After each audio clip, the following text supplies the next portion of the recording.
Last night, in conjunction with the Pennsylvania State Police, the Federal Bureau of Investigation, detectives arrested 28-year-old Brian Christopher Kohlberger in Albrightsville, Pennsylvania, on a warrant for murders of Ethan, Zana, Madison, and Kaylee. I want to personally thank these agencies for their assistance in this case. Kohlberger resides in Pullman, Washington, and is a graduate student at Washington State University. We will provide as much information as we can about the extradition to Idaho and the criminal process. However, due to Idaho state law, we are limited in what information we can release today until Kohlberger has his initial appearance in Idaho court. I want to express my appreciation to our local community, the people of Idaho, and those throughout our nation who provided information to help us investigate these murders has been very impressive. We've received over 19,000 tips, and we've conducted over 300 interviews. To recap this case, on the evening of November 12th, Kaylee and Madison arrived home at about 1:56 a.m. after visiting a local bar and street food vendor.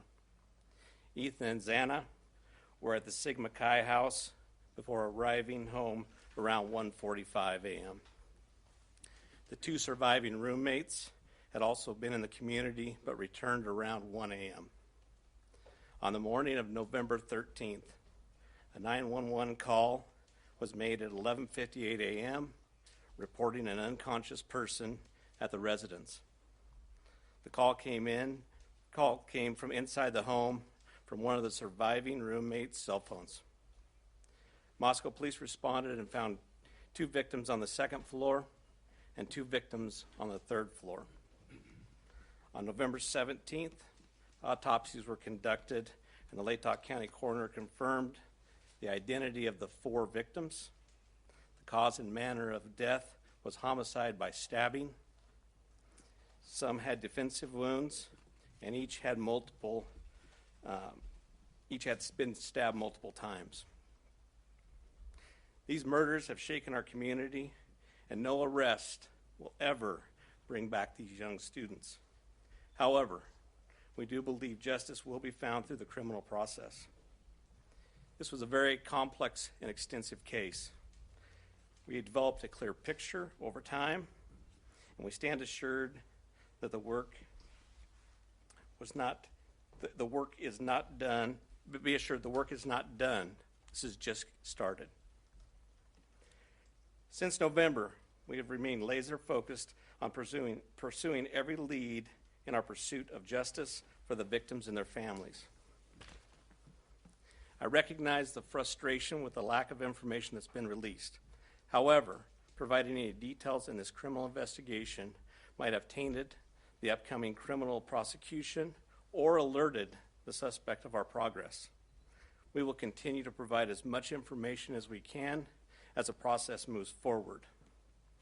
Today, I want to specifically thank our dedicated Moscow Police Department detectives, patrol officers, the Idaho State detectives, the Idaho State troopers, and their crime lab technicians and scientists, and the Federal Bureau of Investigation for the resources and personnel to conduct this massive investigation. It was the dedication of them and the persistence and the numerous hours that led to an arrest. Fortunately, these highly skilled people worked together as a cohesive team to solve this case. I also want to thank our community and the nation. Over the past 6 weeks, I've been continually reminded of how much our community cares. Locally, public support has been exceptional with kind words, food for investigators, and letters of support. You will never know how much your words of encouragement help us through these trying times. I appreciate each of you and each of your kindness. Agencies and individuals from across the nation have reached out to us to express their support to this department. I'm reminded how our Moscow community, our families, and the nation has been impacted by this daily. Finally, I do want to thank our media partners for the help. You kept this in the news, you helped us with tips, you kept things going, and we truly appreciate that. And you are the product of those 19,000 tips that we received, which is an impressive number. I would like to invite Bill Thompson, the county prosecutor, up at this time.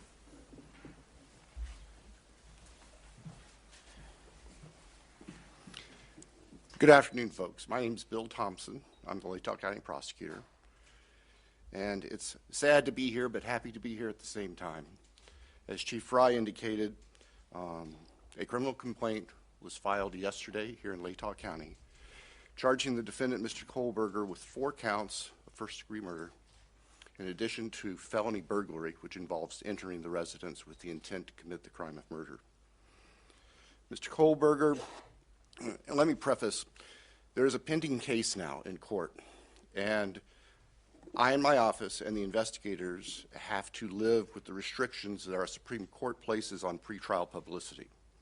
That said, I promise you we will share with you, through the court process or otherwise, whatever we are allowed to. I just appreciate your patience on that.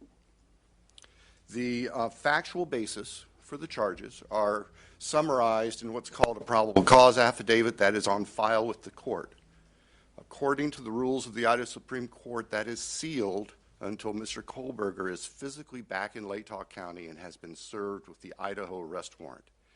At that time, we expect that that affidavit will be available to you so you can share the true facts with all of your readers and your watchers and your listeners and all of the people who are interested and really need to know what's going on. So please have patience with us on that.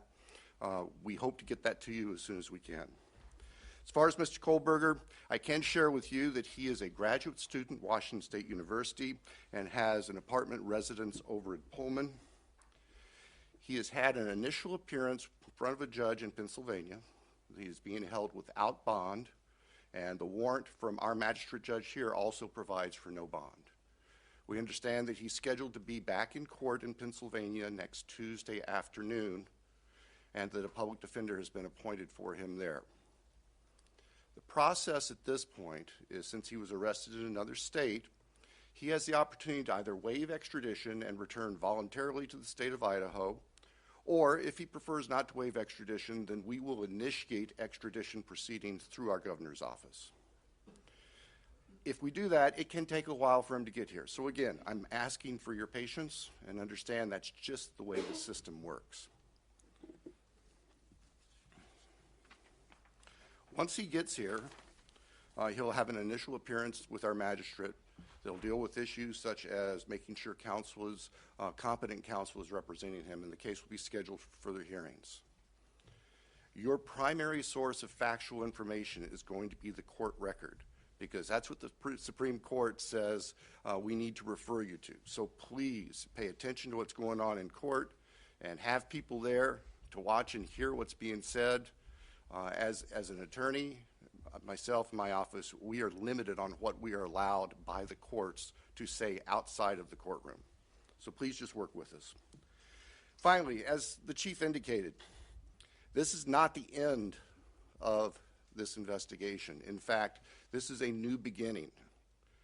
You all now know the name of the person who has been charged with these offenses. Please get that information out there. Please ask the public, anyone who knows about this individual, to come forward, call the tip line, report anything you know about him to help the investigators and eventually our office and the court system understand fully everything there is to know about not only the individual, but what happened and why. Next, I'll introduce Colonel Ked Wells from the Idaho State Police. Thank you. Well, good afternoon. My name is Kedrick Wills. I serve as the director of the Idaho State Police and certainly want to express our appreciation for your attendance here today. These tragic murders took 4 young, vibrant lives from our community. Nothing we do can bring them back. The only thing that we can do in law enforcement to honor their memories that we know of is to bring this to a successful conclusion. This has been a very difficult time for the families, the university, the community, and the state of Idaho. However, it is also proven that communities come together in tough times. Certainly appreciate the support of the local community and our national audience that has been following us as our investigators have worked through this case. I'm thankful also to you, the media partners, who have helped keep this case in the forefront that generates the tips and we hope will continue to generate information that will help us to a conclusion of this proceeding. I'd like to express our appreciation on behalf of the Idaho State Police to Chief Fry, his leadership, and the entire Moscow Police Department for the way that they handled this from the very beginning. He directed the right people to the right positions that led us to this conclusion today. I've had the utmost confidence in this investigation and in Chief Fry, as well as in Mr. Bill Thompson and the Latah County Prosecutor's Office, who've been a great partner throughout this. Nothing has deterred the commitment of the investigators who've worked on this case, regardless of the organization they represent. It's been very trying and very difficult, as you know, that it has been on those investigators as they do the tedious work that they're so good at doing. The partnerships is what's led here as well. The partnerships between Moscow Police Department, I'd like to express our appreciation with the Federal Bureau of Investigation, specifically the Special Agent in charge out of the Salt Lake City Division, Dennis Rice, and also the work that happened in the last 24 hours in Pennsylvania with the arrest with the Pennsylvania State Police and Colonel Evanchik with the Pennsylvania State Police. We appreciate what they've done across the nation to help us as well. As Bill shared, this investigation is far from over. In fact, I appreciate what he shared, that this is not an ending, but rather a new beginning. The difference now is, as he shared, that we are dictated what information we can share by the court process and by laws in our state of Idaho. And so we will share, as he shared, Mr. Thompson is absolutely committed to share everything he can share through the court process. We've got to make sure that we don't get in front of that process. And we really deeply appreciate everybody's support here. The relationships that were forged here and the partnerships that were forged have led to this. And based on that is why we're here today.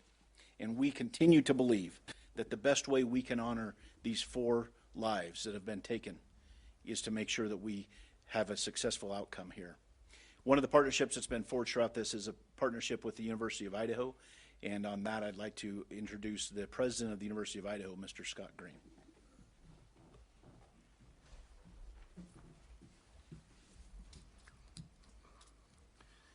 Thank you. Good afternoon. Scott Green, President of the University of Idaho. Today's news of arrest is a welcome one. It's relief to our university, our community, and our extended Vandal family. The outpouring of support over the past 6 weeks helped sustain us during the most trying time. It provided the strength that helped us navigate the international scrutiny visited on our students and employees. We are truly thankful for the compassion and acts of kindness shown to our community. Kindness is contagious, and it provided the light that reclaimed ground lost to evil and darkness. We first want to acknowledge and thank Governor Little for the early promise of financial support that enabled the university to secure our campus and focus on helping our students and our employees in the wake of the crimes. We also appreciate the Idaho State Police and the highly visible security presence that brought comfort and calm to a community shocked and confused by the senseless crimes. We never lost faith that this case would be solved and are grateful for the hard work of the Moscow Police Department and their law enforcement partners. Vast and committed FBI resources brought important expertise to this complex case. Across the board, dedicated, highly competent personnel worked this case to arrest. This crime has nevertheless left a mark on our university, our community, and our state. While we cannot bring back Maddie, Kaylee, Zana, and Ethan, we can thoughtfully and purposefully carry their legacy forward in the work that we do. Our students come first, and that was proven each and every day of this investigation. We are committed to safely delivering the college town atmosphere, campus experience, and high-touch quality education for which the University of Idaho is known. With time, we will heal. We will move forward together, and we will remain Vandal strong. With that, I'd like to turn it back over to Chief Fry.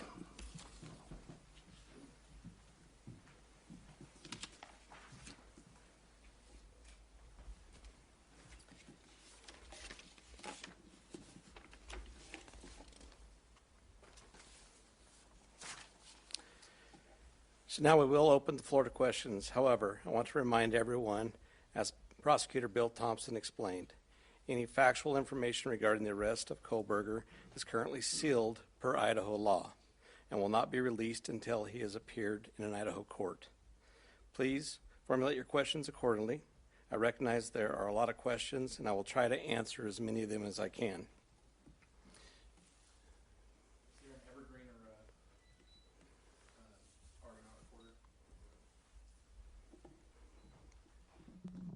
Lauren Patterson, Northwest Public Broadcasting, Spokane Public Radio. I realize the records are sealed. I guess I'm not too familiar with how it works, but can you tell us what tip, what lead, what piece of evidence really led you all the way from Idaho to the suspect in Pennsylvania? As I've said in the past, that's part of our investigation, and we won't be releasing that at this time. We will have those answers. We'll have them as soon as we can make those available to you. Then a quick follow-up and a two-parter. Is our community safe, or is law enforcement still on the search for other suspects who might be involved in this attack? What I can tell you is we have an individual in custody who committed these horrible crimes, and I do believe our community is safe. But we still need to be vigilant, right? We still have talked about this in the past. We always need to be aware of our surroundings and make sure that we're aware of what's going on.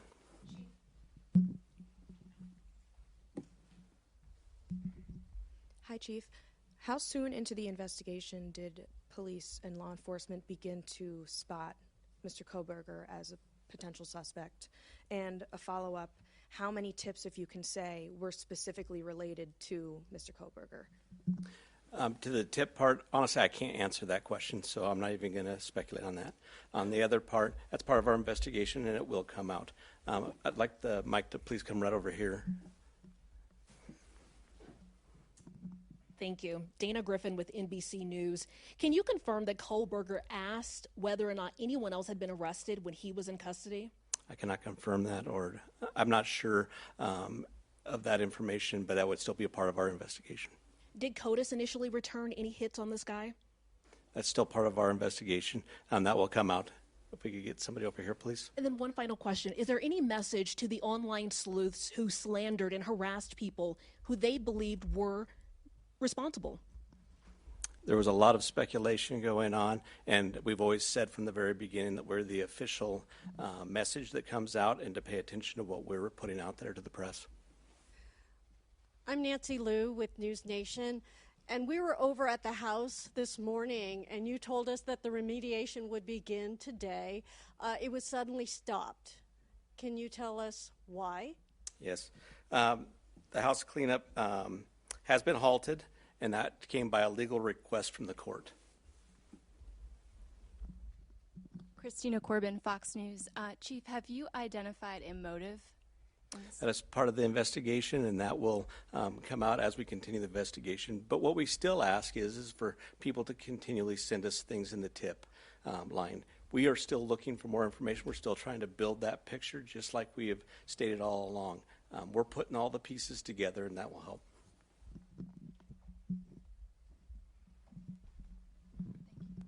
Chief, Veronica Miracle with CNN. Any indication that the suspect knew the victims? That's part of the investigation as well. It won't be something that will come out at this point in time, but as we continue the investigation and as this case goes to trial, that will be brought forth. Have you spoken to the families? Can you tell us what they've told you today? Are you talking the victims' families? Yes, the victims' families. Yeah, we have reached out to the victims' family as we always do. We've done that daily, and we've continued to have contact with them. Hey, Nate Sanford, you mentioned earlier that you're still seeking tips about Brian and that people should still share whatever information they have. Can you speak at all about what specifically people should be reaching out for, like if they know something? I would say anything and everything. As we've said all along, we know what tips we're looking for. We will take those tips and we will have professionals look at those and decide which pieces of those we need to use for our case. So we ask that everybody would do that. Angela Palermo, Idaho Statesman. Your department and other investigators on the case took a lot of flack for keeping information close to your chest. Are you glad that you did that, and were you worried about tipping the suspect off?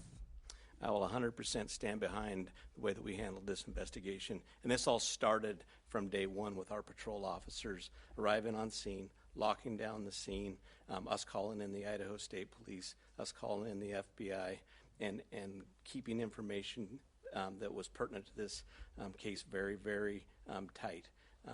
We want to have a situation where when this goes to trial, there is no doubt that we've done everything right, and we've slowed down, and we've continued to slow down. We'll continue to do that. Hey, Chief. Have you guys found the murder weapon or the Hyundai Elantra?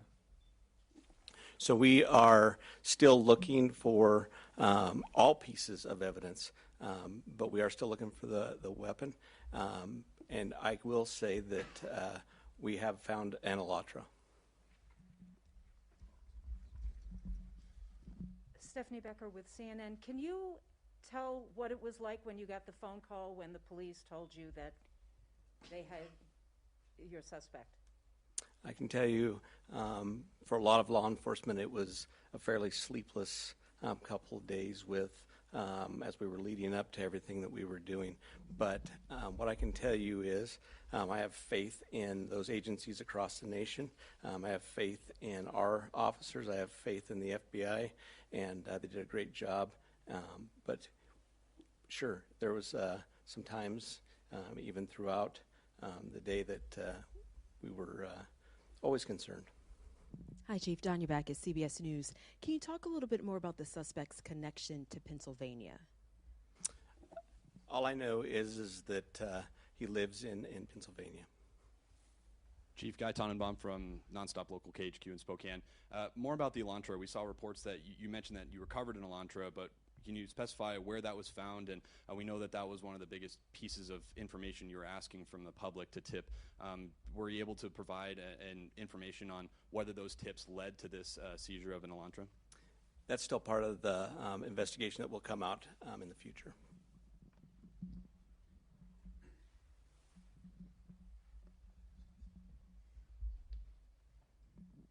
Chief Glenn Mosley, Idaho Public Radio here in Moscow. The additional police presence in town and on campus, semester's coming, is that going to continue?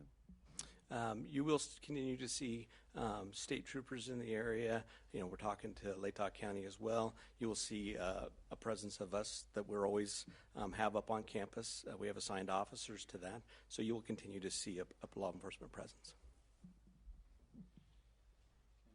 I'm going to take two more questions. Hi, Chief. Julie Scott, ABC News. Can you tell us if you eventually had a license plate number to the Elantra and how you tracked it to Pullman? That's still part of the investigation that will come out.